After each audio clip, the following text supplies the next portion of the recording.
point of view, having come back from that, what's Blitz saying in their ears in the break? What's he telling them? We can't repeat that. Oh, I know exactly. We can't. We can't say that on air. I heard what he was going to say. All right. Can't say it. I like this. I really like this. And all of the supposition that took place pre-draft has come true because the Naga has been banned. The question now is which other one is going to get banned? Is it going to be the Meepo? Come on. It is going to be the Meepo. And the crowd here do not like that, by the way. They do not like that at all, and I'm along with them. The Meepo and the Naga identified as the two most dangerous heroes for Digital Chaos in terms of Newbee's opponents right now. And the first pick is going to go the way of Rubik for the second time in 3 games for DC. So the big picks I think that we're expecting here, maybe Slardar or Jug are the most contested. I feel like DC's been very much prioritizing the Jug pick whenever they can. Newbee can also open up with like Slardar Lifestealer if they want to. Had some good success with that, although DC's lineup, unpredictable. Okay, it is a mix-up from Newbee. They've gone away from the Slardar first pick. Slardar disrupted last time they had the first 2 picks. Moon not too impressed with that one. Yeah. But, yeah, whatever. So is this Luna SD? Luna Marana? SD already banned. SD's gone. Oh, SD's gone, yeah, of course, yeah. So yeah, maybe Marana. I like a support rather than the Marana. You don't like it too early? Yeah, Marana's... They don't ban it, so they don't want to pick it. Yeah, well, that's a clever way of actually getting rid of 3 heroes, isn't it? It's really good. I love this pairing just because Luna's so good at 5-manning, and Underlord's fantastic at it as well. So DC's got to either win the lanes hard enough that 10-minute period or 10 to 15-minute period isn't too strong for a Newbee, or maybe they need to pick some counters. First is probably the solution, Magic especially. Kill Luna while Eclipse is going off, kill Underlord. Could grab the Jug if they wanted it here. I still think the Omni's very strong. Yeah, you could get it at this stage of the draft. Very, very good against these 2 heroes, being able to back your core on him, not having to worry too much about this huge kind of AoE damage that Underlord can offer in the team fights. Moon, he's like, please, if you give me Omni, I'm going to go in. I'm going to purify them. They will die. We'll win. It's easy. You should watch Moon whenever he's talking because he's so animated about absolutely every part of the draft. It's fantastic. Probably the most animated player during the draft, I think. Newbee's turn to Give me this! I win the game! So they go with the really safe pick with the Jug. Yeah, okay.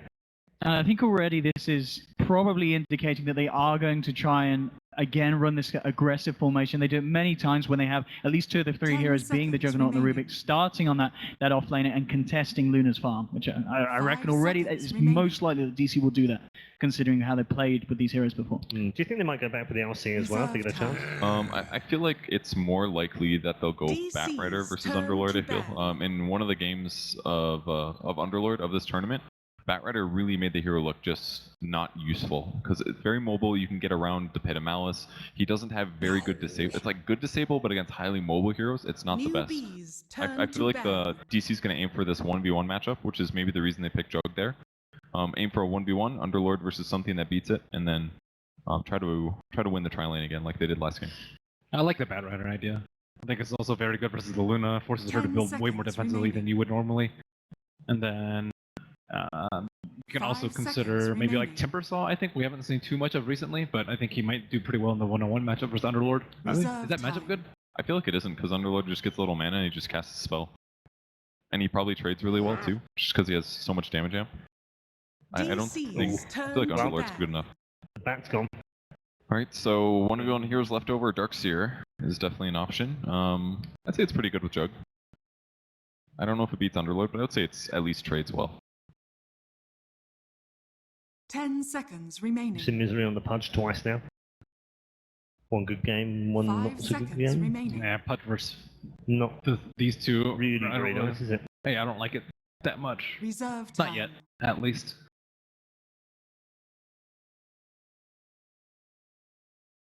I think it's just safer if they grab a tri-lane that's really reliable. They just need like one other disable type, or some other kind of disable, and Jug spin plus Rubik lift will kill just about anybody. I always like CM too, I think. Really? I don't know. She's been so... I think at the least it's way too early to pick her here. So they could roll with the Earth Spirit on the side of DC. I see what you did there. I feel like it's not enough damage personally. If Newbee gets ahead and they have a mech on Underlord, or Spirit doesn't have enough burst, I don't think.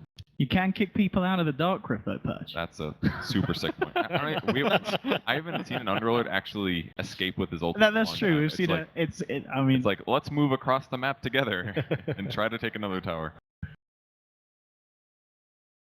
So, Newbee gonna be forced to take their pick here. I think they just go for really safe support. Even something like Benj, I think, would be really good. Don't they want some sort of way to deal with the Juggernaut, though? Right now, like, Ben's true. No problem. Something with BKB Pierce basically is what they're thinking, I'm sure. Yeah, there's not that many supports that do that now that are popular. Instant stun is another solution. But again, picking it against Rubik, I don't think DC is too unhappy about that one. Yep. But mass team fight already. Digital Chaos kind of lacking in that area. But the big thing about the Sand King pick here is that all of a sudden their trialing is pretty crap. Like Sand King trialing, level 1 Sand King, it shouldn't be very effective, especially with Luna. Those two heroes together I don't think are amazing laning stage combo wise. So you're looking to aggro, put pressure on the Luna? I think they definitely aggro now Yeah. with the Sand King pick. It's clear. So really they just need a good 1v1 matchup against the Underlord, and then they need to predict their opponent's lanes, and then they're fairly set.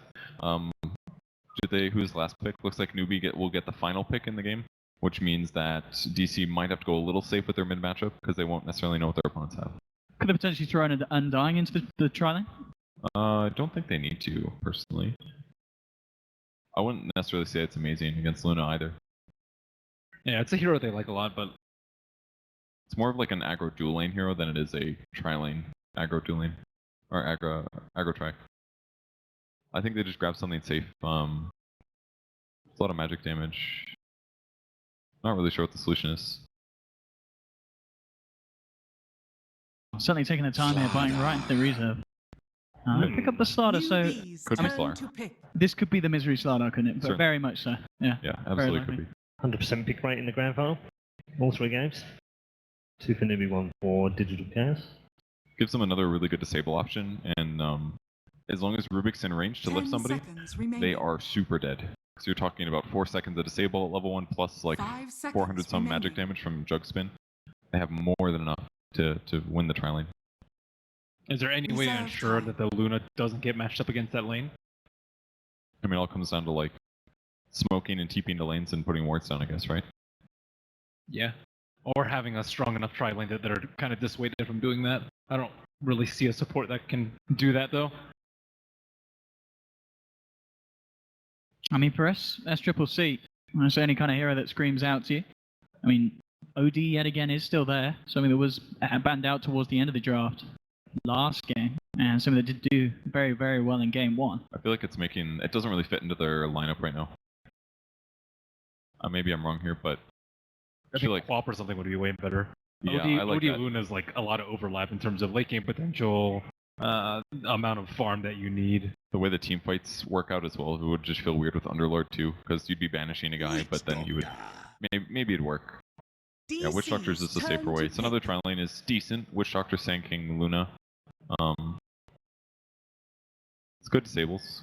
Pretty good right click. Yeah, and it can also kind of save Luna too. I like the defensive heal on the Witch Doctor. They don't have the Shadow Demon to save, so you don't want your Luna to die over and over the lane. So like lift, spin, crush. Mm-hmm. I mean, their lineup is really good at 5 manning right now, with Witch Doctor, Underlord, Luna. That's for sure. If they get ahead, it should be a pretty clear-cut game. But I don't really feel that strong about DC's tri-lane right now. I feel like it's about even. DC has been shown to outplay in tri-lanes usually, but I feel it's all going to come down to the last 2 picks, I think. So Moon giving input on 1v1 matchups, I'm sure. It's not a terrible Legion game right now. He just seems to really like that hero. Or Misery does. It just solves so many issues. Dark. The Underlord Bus Express will be good against You it. mentioned the Dark Seer earlier, and I have taken it in the second phase. I think what I really like about the Darkseer here is it kind of guarantees that their tri-lane will have a comeback mechanic, even if they go a little rough. Because if Darkseer just gets like a fast level 4, TP to the offlane, drop an Ion Shell Surge on somebody, that should be a kill. It's absolutely this hero as well that you kind of said that they needed. They needed someone that was going to be able to farm kind of a fast mech or pipe against the team fight, and the magical damage that Newbee are going to have. And Darkseer is certainly one of those heroes that can get that at speed. And they can vacuum Stardust on, too. That was really effective. Newbee had some great ones last game. Interesting that Newbee banned out the sniper. Where did that come from? If they want to pick 10 OD, seconds remaining. sniper is one of the better counters. Maybe if they like anticipate an OD, they can go with the 5 sniper. I mean, do you think there's a high chance then DC will just ban the OD here? I don't really think they're that scared of an OD personally. Reserve time. 5 They're seconds not that remaining. burst heavy on DC right now. Yeah, Quap would have been really hard to deal with. Their disables are kind of lacking here. Oh, that's how you Nice. beat it. Well, that's how you do it then. That isn't it? is. You make Well, them ban out the Yeah, counter. You ban the counter and you take the heroes. Perfect. I mean, Yeah. almost a BM ban. That's really good against Newbee too. They're pretty stun focused, Yeah. pretty single target burst kind of. This is it's kind of a reflection of the start of 10 the seconds remaining. pick bans when Well- you got the Naga and the Meepo banned and they took the Underlord from them. Going 5 back to seconds SEC's pool, remaining. let's see what TA I think is not very good here, but he What, has like played a lot. Invoker maybe Reserve time. for the Invoker Darkseer. and SF, I think he can also play. It's probably the best matchup versus OD of the three, Yeah, I like SF. I think that'd be good. unless they pull out something a little funky. Yeah, SF would definitely be the comfort. I mean, he's very good on the Storm, but a hero that's maybe not considered very strong at the moment in this I patch. haven't seen one. 10 No. seconds No, remaining. But he plays a mean sword. But they, Yeah. as you said, Sleepy they're pick. comfort. Yeah, is the Shadow Fiend to finish off draft number 3. Thank you very much, gentlemen. We will be back at the expert desk, of course, at the end of game 3. But now, let's head over to our commentary team of Capitalist and Toby One for game number 3. And what a game to now start. Game number 3 of Newbee versus Digital Chaos. We're looking at a lot of team fight. We're looking at a lot of action. And Newbee, well, you're on the money cap. You're looking for the SF as a 5th pickup for that mid matchup, and we've got our wish. Yeah, I think between the two of us, we actually had those final bans and final picks pretty much covered. I think it was pretty easy for DC and Newbee to read each other and what was going to be happening here. And maybe this is going to be the first more even game. What got me so excited about game 1 and game 2, I love talking about 10 this, is when you seconds see, remaining. like, one team was very clearly ahead, right? But I don't necessarily 5 think seconds that remaining. it was the biggest stomp on either side. I think the other team, they responded in the best possible way they could in a lot of ways, right? Like strategically, I think that DC did what they had to do in game 1 to give themselves a chance. They had to do something kind of risky, and it bought them a little bit of space. Same thing happened with Newbee in game number 2. So once we start actually seeing a more even game, a more even draft, a more even, or early to mid game, we can actually really see where these teams match up against each other. For now, we'll get to focus on our early game as Misery as well as Kaka are going to play Ringer Rosie. Like ships in the night, they won't get to properly see each other. But this may just influence Kaka. Even if Misery shows himself, there might be a ward around. In fact, are they going to come back in again? Yeah, Misery isn't visible at all to U9 where he is, and he still hasn't planted down the Observer ward. This is something else we were tossing up. Like when you have this aggressive trial lane, the DC were kind of looking to get even from the first 2 pickups. We're looking at this. Vision is going to be so critical for them. Yeah, I think that Digital Chaos, like you're looking at that draft, and they gave away the Underlord. They do, I think they 100% knew what was going to be the picks. They grabbed Rubik. They're like, okay, Rubik's a strong pickup versus Luna, which they're very likely to get just because it's such a good core, and they also have that Underlord still out there. They're going to grab that hero as well. So I think they were probably thinking about, can we get this aggro tri-lane? The Sand King was taken away from them in the drafting phase, right? Newbee actually chose to 3rd pick it. And kind of blocked it away from DC, so we don't get to see that aggro tri lane and that clear 1v1 that we saw from DC earlier, which is, I think, a big win for Newbee. I kind of told you that I think when you do this with the Underlord, right, and you are able to break the enemy team from going an aggro tri lane and getting a strong 1v1, you're in a pretty decent advantage, because I think Underlord is probably the strongest offlaner out there right now. He's able to beat most 1v2s, and he's also, if you actually commit both supports as well as the core to trying to shove the Underlord out of lane, he's still able to jungle pretty efficiently as well. So it's like one of the few offlaners that just can always do something, and then he becomes super strong in the mid game. So it's this combination. He's like a Darkseer, but a little bit like steroided up, Yeah. like the sustain that is offered to him. He also gets the mech, but then it's just the combination of these team fight abilities as well as this big aura, and maybe the ultimate comes into play as well, that he just offers you that bigger boost in team fight. So I think like once you're able to break that, right, you have this strong lane that's always going to work for the Underlord most likely, and he's going to have really good mid-game impact. You kind of won in that regard. But DC still have this, they were still able to fall back on, okay, we'll just do a regular lane, right? We'll have a pretty strong tri-lane that can actually kill the Underlord. Rubik into a Slardar, into a spin from the Juggernaut.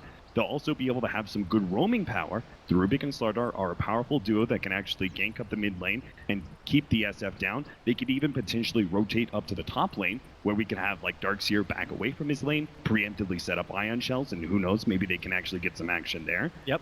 They can still win when it comes to the roaming power of their heroes, even though I think the Underlord was a big win for Newbee in the kind of like static laning phase. Gotta love those Weeha fans out there in the crowd. There's a hell of a lot of them, but we're back into the game after our quick pause.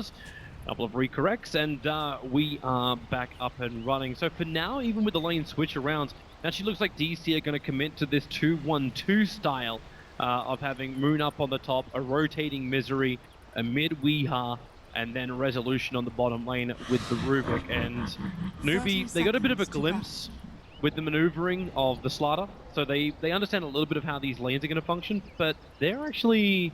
Well, it's just switched off to moving down to the bottom lane for now. I don't know if he's really going to hang around for too long. And what I like about the Juggernaut in particular is that I think it's one of the better heroes that can sit in a lane and not have to worry about too much about the Underlord, so it does free up the Rubik Slardar to make these rotations.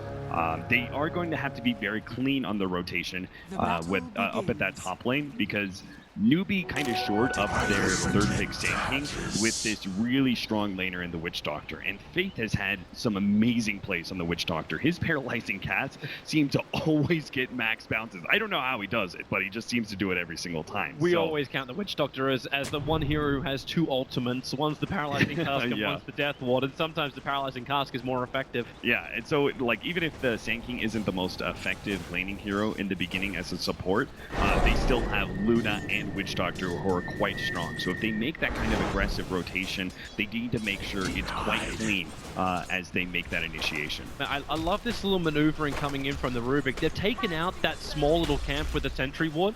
It may be a bit of a sacrifice because the support's moving for this. The Moon gets caught out up on the top lane. So they start with the Burrow Strike. You've still got the Paralyzing Cast. There's no bounce to work with, but it may not matter. You don't have Lose a Beam. You've got the Lunar Blessing. So a lot of physical damage coming in from this. At the same time, Rubik, who blocks the camp for the offlane Underlord, snipes out the mid courier. Yeah, that's definitely a big pickup because SC, he's pretty reliant, I think, on being able to get this bottle. The extra sustain is going to be needed. He's going to run out of these tangos and healing cells eventually because the OD in the early levels is going to be able to do a decent amount of harassment. Once SC gets to level 5, though, the SF fares a lot better against the OD because he just double nukes the wave. Doesn't even really need to get too close. But in this small window, because he's going to be lacking that sustain, it does also open up the support rotations even more, right? You know this SF is low. He needs he doesn't actually have some of these regen items he normally rely on, and he's just a prime opportunity for you to take. The funny thing is, too, he may even get his money when the courier's back up, because it's only the melee, he's not down for long. A little bit of trouble. Oh, nice Burrow Strike. Actually catching the Darkseer in the mid-surge to give him more time to attack into Moon, and with the Caustic slow, they may even have enough damage from Faith. Is there another little pop? The Caustics will hit him, but it shouldn't be enough to get the kill. And Moon will quickly surge away, and 2 minutes in, already being forced to trigger that shrine. Yeah, rough times. Weeha is also going to have to pop his shrine. Oh, Misery. Absolute, well, twat to say the best thing. He just takes the bounty rune away from KP, and he's already had the camp block. This is, like, we talked about, like, Underlord not having a real hard time because he's got other options he can do. He's already having to abandon his lane before he's hit level 2. Yeah, this is pretty interesting. This is the other plan, I guess, of DC. They know that, hey, this hero can fall back on mid lane. They're going to go again. More TP support coming in, but actually, with that TP, Misery decides not to make the run. He actually had Sprint on cooldown as well, but that's KP TPing into the mid lane to protect the SF. Mm-hmm. That's a big sacrifice, unless they can find an opening, and they can, because Kaka is rotating in. Weeha, he's still got the Astral Imprisonment, but SC's got the nukes available, so he'll Astral. Wait a second, SC, maybe I want to stand right on top to take the damage, but it won't matter anyway. SC will get the kill, take the damage, and that is 2-0 now on the kill board in favor of Newbee. KP kind of doing like the only thing he can, right? He was shoved out of his lane. Radiant's middle tower It's is interesting, under like attack. people will see this block of the offlane camp and be like, oh, but they used to do that all the time. This isn't a particular innovation. But since the change in 7.0 and the 2-minute camps, it's a lot slower to respawn.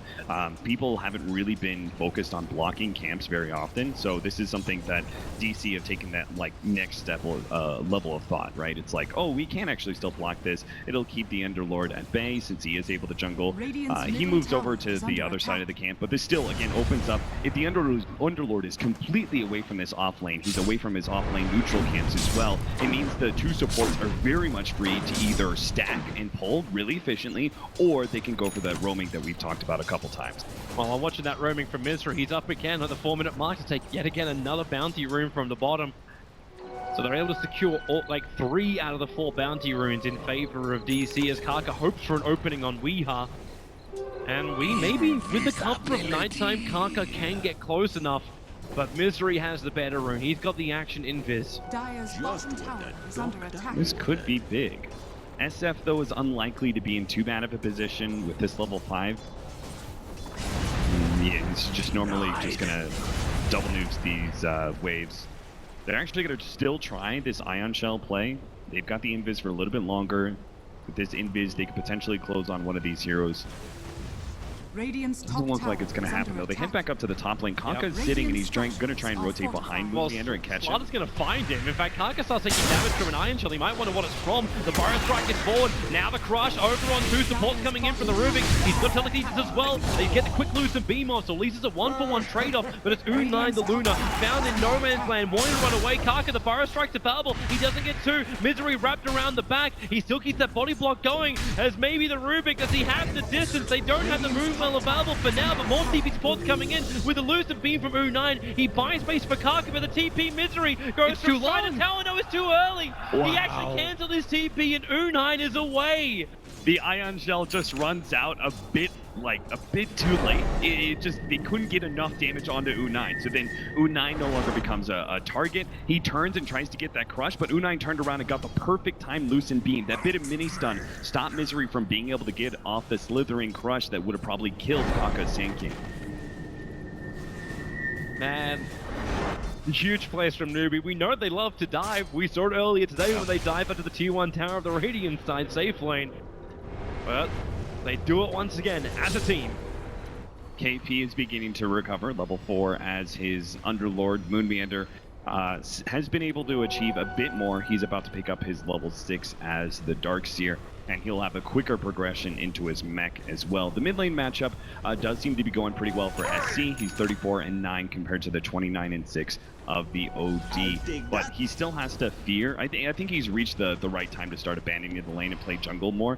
He knows how powerful the Rubik Slardar combination is going to be, and they have all the reason to jump on the mid lane. So I like the fact that he kind of abandons this, gives it to Kaka, because if they commit the resources to kill a level 3 Sand King, it's not a big deal. Newbee will just kind of shrug that one off. KP, when they saw the Observer Ward sitting in mid, they knew they didn't want to go for that, and instead they just rotate down to the Underlord. He only had 300 HP to start with, and now he's down to 0. Great rotation from DC, and now they'll add the pressure into the tier 1. But it's a trade-off, as SC has already taken the top tower with U9 and Fate together. Yeah, with this double damage and the extra help of the Lunar Blessing, they output a ton of physical damage. Moonender's in some serious trouble. He actually hoped the illusions from the Dark Steel Wall would soak up a little bit more of that Eclipse.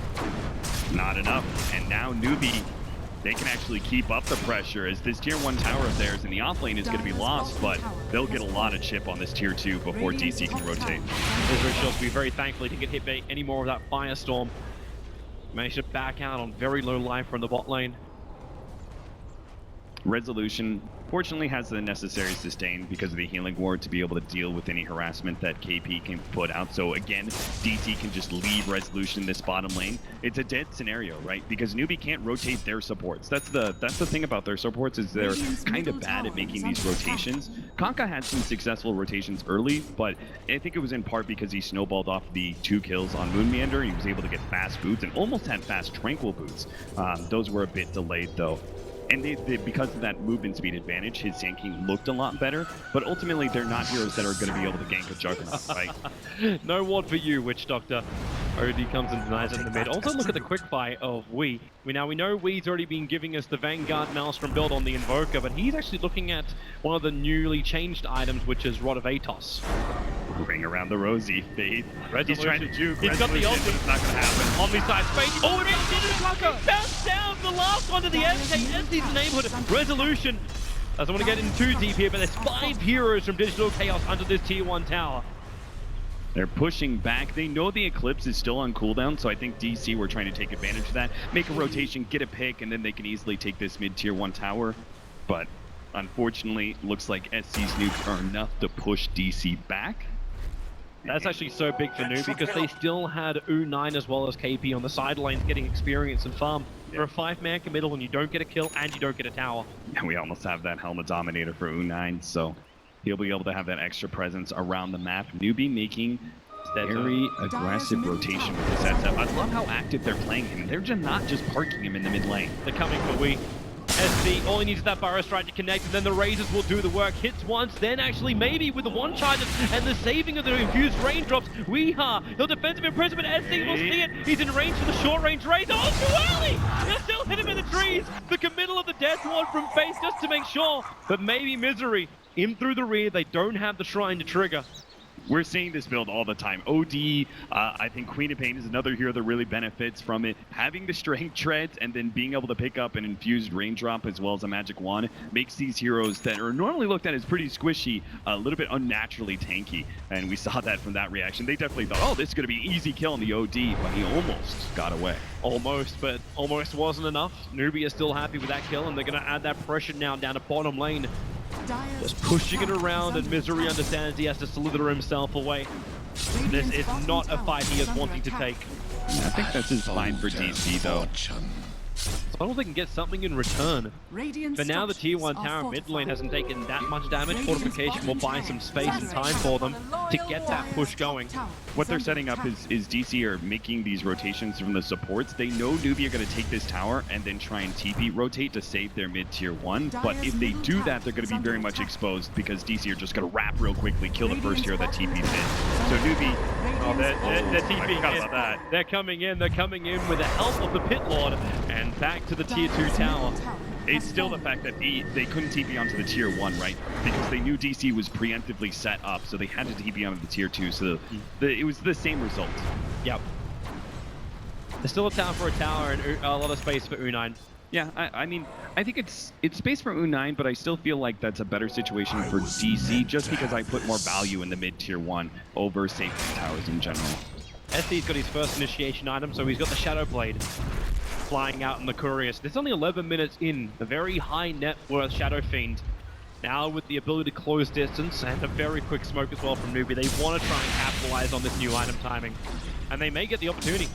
Resolution's walking down the hill. They're going to have to wrap all the way around, however, if they're going to catch him by surprise, or they move to top lane as he just showed himself, and Newbee are in a fantastic position for this. How long does Wee stick around? Way too long. They've found him. The Fire Strike's there. Razors, Death Ward, a little bit over-committal, but it makes sure that DC can't catch him up to him in time and do anything about it. Yeah, Faith knows he's not going to see too many opportunities for Death Ward in the early game, so he's fine with blowing it, and it's also not too long of a cooldown.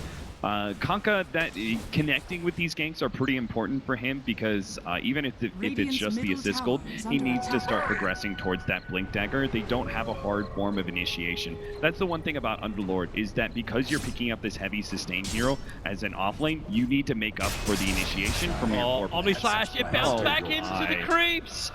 Another unlucky little bounce. He was pushing his luck on it anyway. At top lane, a lot of TPs coming in from DC. Newbee, they add the pressure, they force a reaction from DC, and now they back up to control.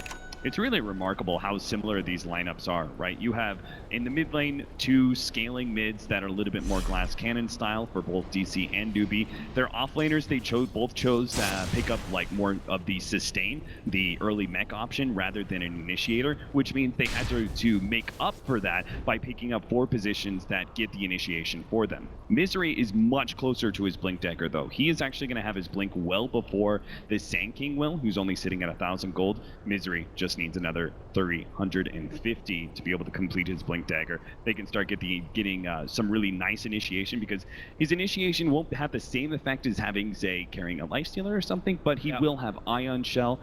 That's going to be able to add quite a bit of damage to just that. And then presumably DC are going to be playing pretty 5-man behind that. So I'm interested to see how effective that's going to be, because at the same time he's about to pick up his Blink Dagger, you're going to have Pit Lord get that first mech timing. And that's what we're looking for from Newbee, that big 5-man group up. If DC want to fight, what happens when that regeneration, that sustain that comes in from just the presence of the Overlord kicks in? Yeah, and on top of that, you have Pit of Malice, which really halts any aggression in place. And then you kind of get stuck in this firestorm. You're thinking to yourself, we don't want to take a fight in this area, but you've kind of already made that commitment. So it's going to be the storyline where DC will have the first opportunity to strike, and they can actually set the tempo of this game, but there is equal opportunity for Newbee to have a strong reactionary force that punishes DC's move. Rod of Atos is now completed over on Weeha. Another one of those items which potentially can control up Newbee, but with Pit, with Cask, with Burrow Strike, all these things together and the sustain, I really want to see if DC find an opening more than anything else. Maybe that's when we look to see the vision that's currently on the map. For DC, they do actually have some really good defensive vision around their secret shop, as well as inside their own river, and one nice aggressive observer ward just on the upper side of the Roche pit. I'm feeling like these aggressive wards, there's just not enough up from Newbee, so DC, knowing how important this initiation is going to be, they're going to group up, they're going to go for the smoke. They're still going to try and, I think, show Weeha somewhere on the map, so it makes this, oh wow. They're actually going to try this. The question is, does DC realize it? They smoked in, we've got one little mud golem running inside the pit. All right. Boils the whole thing. Kaka. Oh god, it's going to be so bad. He goes Weeha, Misery, he gets stunned. The Darkseer wall is down with the Eclipse turns on with the Fire Strike. Already the Darkseer is exploded and she gets the ulti off. Now they actually have the fight that Newbee was looking for with the Death Ward down. Only ulti will do some work, but not really enough yet. As Roshan is so low, they want to finish the job. The Darkseer wall is causing a couple of problems, not making more copies unless that's really just to farm it. The Aegis Immortal goes to SC, plus the kill on Roshan to Newbee. Oh man, I thought that was going to be really bad for Newbee. I thought they were going to get caught inside the pit. I'm not sure if Misery made the right call or not. Did you see what he did? He, instead of going for the really flashy, a lot of people would just tunnel in and they'd be like, oh god, oh god, oh god, I'm going to jump into the pit and I'm going to stun so many people. He instead saw Kaka, and I think, knowing that they were in the Roshan pit, I think he decided it's better for me to stun up this initiator who's going to be able to counter us. Our smokes are going to pop as we funnel into the pit, and Kaka is going to be able to get this really good burrow strike and potentially an epicenter off of that. So maybe it's better for me to be able to stop this initiating force instead of going for the big play inside of the pit.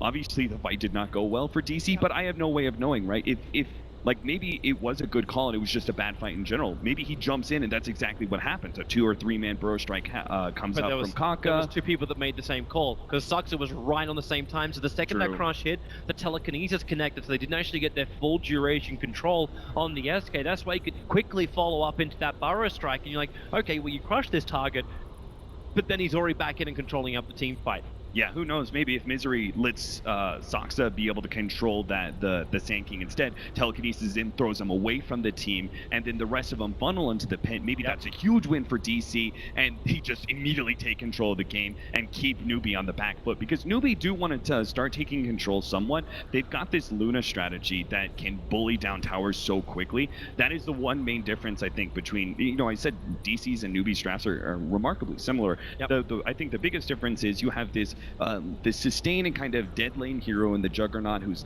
really hard to gank, and he's a powerful fighting force who offers you the healing ward. The Luna, on the other hand, a little bit squishier, but offers you a lot more offensive power, particularly when it comes to taking objectives. With the backup of the SF's physical damage, this team can just barrel through tier 2s really quickly if they get a lead like they just did off of that Roshan. A little bit of risk involved by Newbee, but it had so much reward available. Yeah, and that's the danger that DC knew could potentially come from him, and that's the reason why they were hoping oh, we just get an SK, we get a really good lane against the Pit Lord, you commit multiple heroes to shutting him down so you don't get that early advantage, you don't have that mech timing. Imagine if they did actually stay on top of that Underlord, then you'd actually have no quick mech, no space to even farm up that mech inside the jungle. That's the hard part, though. Remember, I was saying, like, you commit heroes to the Underlord and you try and shut him down, but ultimately this guy always gets his mech because he's just so efficient at being able to jungle, right? You just can't be everywhere at once. It's kind of like a Darkseer. You can only stall him up so much before he gets that big sustain item. Maybe if this was the old map of Dota, you could ward up a lot of those camps, but there's just so many of them just to bump through. It's impossible. Like, so the only thing they could have done, which is what they did do, they warded up the camp close to the bottom lane, at least make that Underlord walk away. We're back into the game as the resuming is there, so Tier 1 tower will fall as we are underway. DC going to have to play... They're playing split game. Resolution's getting the Tier 1 tower on top lane, so they get some kind of trade-off here. Yeah, I think they're just going to have to protect their tier 2s on the side lane via heavy split pushing. This is so, like, the push is too hard. Even when you come in close, you then start bumping up U9. The imprisonment will be there. Paralyzing cast will cause a couple of problems. A lot of iron shells here. Let's tend to pit him out. It holds him out. Resolution into the spin. Misery gets an amplification over on U9. They're all just backing up Newbee. A good reaction. Fade may be the casualty here, but his paralyzing cast is back off cooldown. He'll come out in the imprisonment. SC, what's he doing? He's going to use the first creep to start with. Fade, where's that paralyzing cast? It never comes out, and now you've actually got that rod of Aethos route onto the SF. He gets up the hill. The pit is just KP creating space. He's out of mana. They don't want to fight now. Yeah, there's no reason to. They've got Kaka about to finish up a Blink Dagger, and he also needs to hit his level 9 so he can actually level up Epicenter and have that initiation opportunity. So I think it's much smarter for Newbee to back away from that engagement. In fact, I was even surprised they got close to the Witch Doctor. I thought they were just going to be like, all right, see you later, buddy. We're definitely not helping you out there. Because they do need to be careful. The Rod of Aethos, it's easy to misjudge the range of this item. Like, it's a really good ensnare now. I think it's a great value item for the OD. It allows you to be able to have this extra catch that can, you know, just get the extra hero. If Misery gets a good initiation with his Crush, they kill one, then maybe Weeha's Rod of Aethos into an Astral Imprisonment allows them to be able to catch two, similar to the way a Disruptor works. Speaking of initiation, that's the next place to look, is down towards the Rubik, who just picked up a smoke. And to team up with the Slardar's Blink Dagger, try and get Misery onto the front lines, get that quick pick, as Newbee might start to split themselves across the map, which they've been doing quite a hell of a lot. And in fact, SC is already coming back. He was crossing over the river, so it's more of just the efficiency farm TP back. But DC have to look for these openings, create a little bit of space, and let that OD continue to escalate. I'm not sure if Newbee want to go for tier 2s just yet. I think they need to wait for the BKB on the SF and then the Luna Manta. They'll have really good... Got the vision, Blink Crush forward, going over on Kaka, but there's a lot of friends behind. Yeah. That's the thing, is Newbee always seem to be able to have these lineups that allow them to push out side lanes while still maintaining a 5-man vigil. And that allows them to be able to, if they can take an early lead, thanks to some of their aggressive maneuvers as a team, if they can take that lead, then they have very few times where they leak away any extra gold due to picks, because they just stay this constant 5-man. There's no easy openings for DC to make that recovery gold. Where are we off to? Underlord is down to bottom lane, so they're just going to start pushing towards the bottom tier 2 tower. I love this little Satyr, which is just hovering around with U9. You talk about that early pickup, but Slarder can't even get his Corrosive Haze onto any hero. There's no big burst damage. Now Slarder is in fact the one to get burst damage down. They commit the Eclipse, and Misery is toast. The Eclipse is going to be on cooldown for a while, so I think DC can still be aggressive, especially since they know the Underlord ultimate went bottom. Kaka's leaving. Taka is actually leaving. U9 has to start running back to the tier 2 He's tower. got the Satyr Banisher in place. And it sees DC's maneuver. Yeah, he was going to get out either way, but U9 just took that extra step to make sure he wasn't going to be caught by the rotation. Now this means, because that failed movement by DC, it means Newbee's push at the bottom lane is going to be all the more effective. What's DC do? I think if they can't actually rotate bottom and save that, I think they just try and get as much damage on the tier 2 top in exchange. Well, we talked about how DC don't really, well, trade that well. At least with Resolution there, they can trade decently. But the damage coming out from SD at the moment is already over 200. each hit, and he's not even getting up to the extra talent tree levels. Yeah, they're committing like all 3 of their cores to taking this tier 2 tower. Meanwhile, Newbee took that bottom tier 2 without U9. He was just kind of like doing some ancient farming and general farm efficiency because he knows he's not needed. He just needs to make the best of the space that's created for him. And that farm efficiency is paying off. 6,000 golden experience is now the advantage for Newbee. So not a bad figure to have. 19 minutes in for a bit of a lower killer game than we're used to. 14 kills over the course of almost 20 minutes. This OD's feeling pretty lackluster. Sitting at only 8,200. He's got Blink Dagger now, but maybe like he'll feel a little bit more confident once he's got that second maneuverability item, like having Blink plus Atos, finishing up the range item to have that full Hurricane Pike to go with the Dragonlance. Through the Dragonlance. See, we've got the Manta pretty soon for U9, so the combination of Underlord and the Manta Luna, these side lanes really should never be able to threaten a tier 2 tower again unless Newbee is making some sort of really efficient play. DC, what do they do here? Because they're not going to be able to really heavily split push. I don't think they're prepared to be able to defend their tier 2s, but then again, it is the last remaining tier 2. You can't give up shrines. You can't give up that critical map control this early on in the game.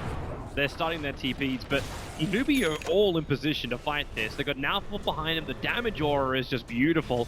Karka's got his range initiation. You got a lot of survivability on everybody, including that fresh Solar Crest the Underlord just picked up, and yet they let it go.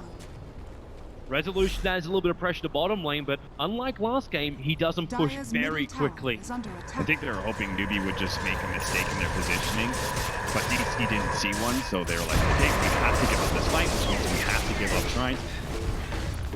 Ooh, this played back into the top lane is interesting. Oh, the sentry wards are there for the forest right. They wind up, and Darkseer can't survive Misery. The BKB, SD got robbed, the Misery Scratch has no effect. The last attack Fenty will do the work and a quick TP out. Not enough Chris to help. They get 2 kills and get away with murder. That was pretty cool. I like that so much. Like Newbee, they make this play, they like go for the shrine immediately Dark Rift, but they keep 2 of their heroes out of it and just keep this really surprising. Like I'm sure DC were like, wait, what?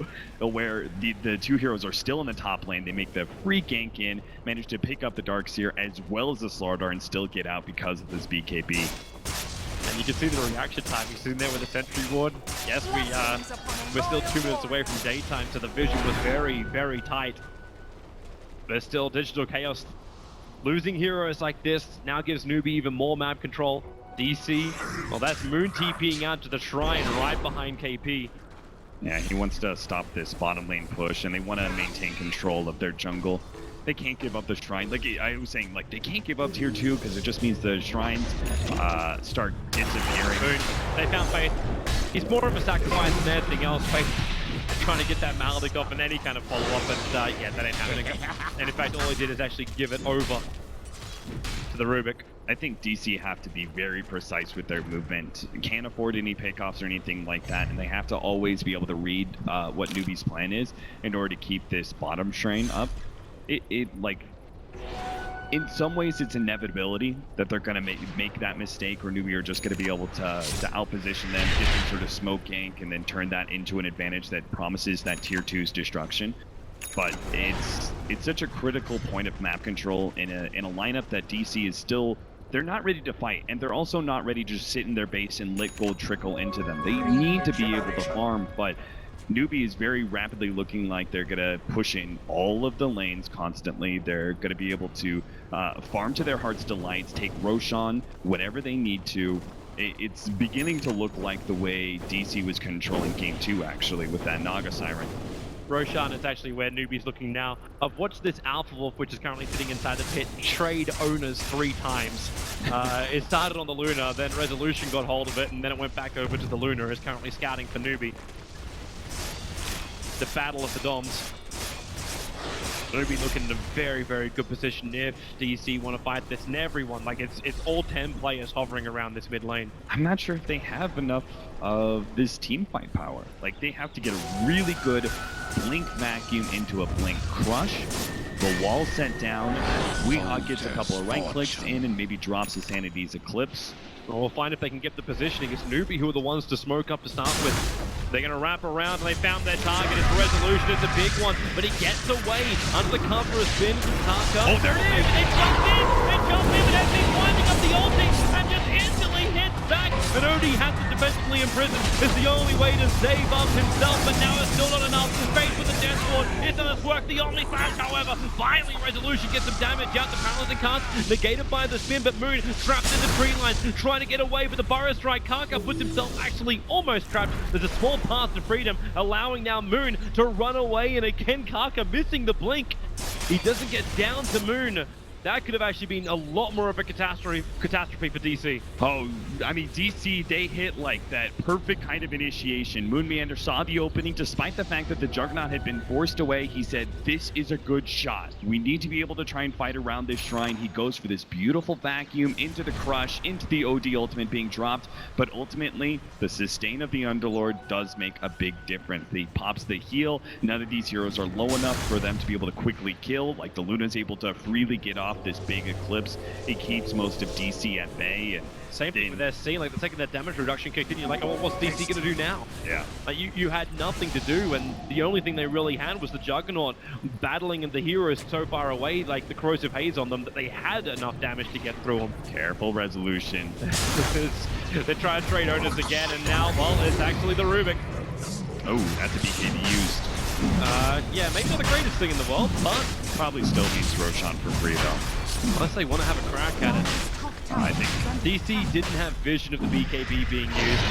it's tough because DC is seeing like, okay, we do have to contest them, but similarly, it's an impossible task sometimes to contest them. They have to pick and choose their fights really carefully, like how they rotated up to that top tier 2 and then decided against it. They saw, okay, they're really well positioned, that they're letting SC just beat down the tier 2, we can't go for it. And then they also saw the opening around that shrine. It didn't work out for them, but it was an opening that they determined this is the fight we take. It's a tricky game that DC is playing. You know, picking and choosing their fights like this, because split pushing is just not, it's not going to be enough.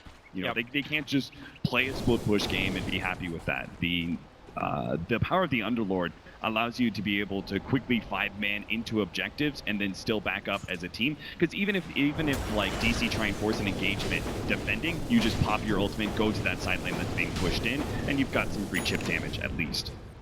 U9 was hovering around the top. I think he might have found an opening, but not quite. They'd have to bring a lot of help to him in the form of probably the Underlord's TP.